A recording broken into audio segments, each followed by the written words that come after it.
आप सभी को करवा चौथ व्रत की हार्दिक शुभकामनाएं। आज की इस वीडियो में आप सभी जानेंगे कि करवा चौथ व्रत के दिन हमें चंद्रमा का और पति का पूजन कैसे करना चाहिए। तो देखिए, सबसे पहले तो करवा चौथ के व्रत वाली शाम को, यानी कि जब रात के समय चंद्रोदय हो जाए, उस समय आप जहां से भी आपको चंद्रमा के अच्छे से दर्शन हो रहे हों, चाहे वो आपके घर की छत हो या आपके घर का आंगन, बालकनी या कोई पार्क, गार्डन वगैरह, जहां से अच्छे से दर्शन हो, उस जगह पर हम थाली लेकर चले जाएंगे। चंद्रमा को अर्घ्य देने की तैयारी। थाली में हमें सबसे पहले तो एक दीपक जला लेना है। दीपक आप मिट्टी का ले सकते हैं या फिर आटे का दीपक भी ले सकते हैं। इसी के साथ में हम करवा ले लेंगे। जिस करवे से हमने कहानी सुनी थी, जो मिट्टी का करवा था जिसमें हमने जल भरा था, वही करवा हमें लेना है अर्घ देने के लिए। और साथ ही में उसी करवे के ऊपर जो हमने मीठा रखा था वो भी हम लेके आ जाएंगे। और जो गेहूं के दाने जो हाथ में लेकर हमने कथा सुनी थी और बाद में अपने पल्लू में बांध लिया था, उन्हें भी लेकर आना है। कई लोग पल्लू में बांध लेते हैं और कई लोग ऐसे ही कहीं सुरक्षित स्थान पर रख लेते हैं। तो आप इन गेहूं के दानों को जरूर ले आएं और इसके बाद में इन्हीं दानों को हम करवे के अंदर डाल देंगे। ध्यान रहे कि कहानी सुने हुए जो आपके गेहूं, जवारे या अक्षत जिनसे भी आपने कहानी सुनी थी, उन्हें इस अर्घ में हमें जरूर ही डालना चाहिए। अब इसी करवे में जो भोग हमने चढ़ाया था, करवे के ऊपर जो भोग हमने रखा था, उसी को इसमें भी समर्पित कर देंगे अर्घ देने के लिए। और अब आपका जो जल है वो तैयार हो गया है।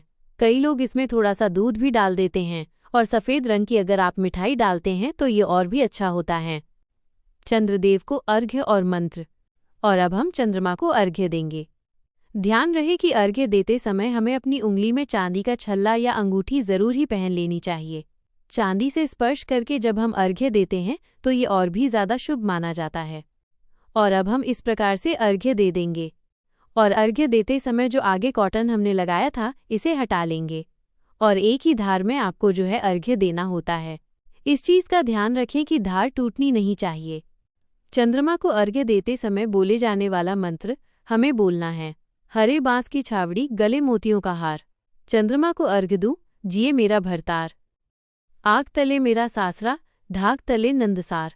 पीहर सासरा ऐसे बढ़े जैसे कीड़ी के 100 नाल। यानी कि जैसे चींटियों का परिवार बढ़ता रहता है, वैसे ही मेरे पीहर और सासरे में भी वंश वृद्धि होती रहे, वंश आगे बढ़ता रहे। इस प्रकार से बोलते हुए हम चंद्रदेव को अर्घ्य दे देंगे। चंद्रमा की परिक्रमा, नमस्कार और आरती। और इसके बाद में हम 3 बार चंद्रमा की परिक्रमा करेंगे। वहीं पर खड़े होकर ही हमें परिक्रमा कर लेनी है। फिर चंद्रमा को नमस्कार कर लेंगे। यानी कि हमें सबसे पहले अर्घ्य देना होता है, जल सींचना होता है और इसके बाद में हम चंद्रदेव की आरती करेंगे। और इस तरीके से हम क्लॉकवाइज में 5 या 7 बार चंद्रमा की आरती उतार लेंगे।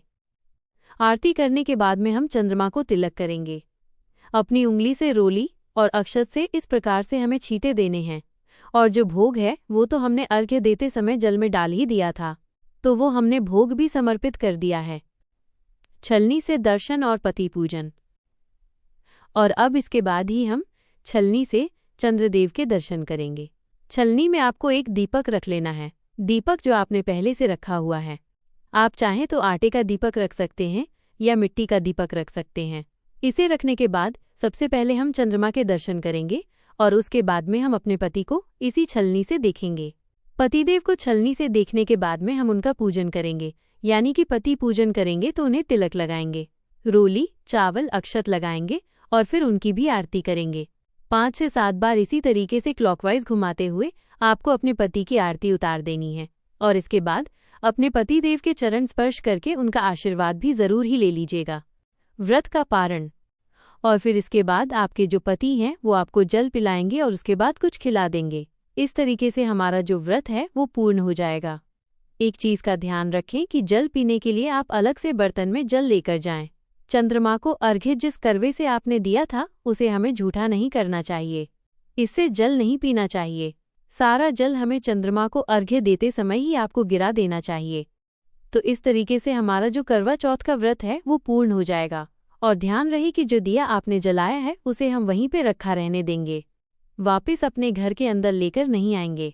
और जो भोग आपने लगाया था, जो बचा हुआ प्रसाद था, भोग में जो आपने चंद्रदेव को चढ़ाया था, उसे भी हम वहीं पर ही रख देंगे ताकि पक्षी वगैरह उसे खा लेंगे। और अब आप वापस अपने घर जाकर व्रत का पारण कर सकते हैं। ध्यान रहे कि पारण में आप लहसुन प्याज का बना भोजन ना खाएं। शुद्ध सात्विक भोजन ही इस दिन ग्रहण कीजिएगा।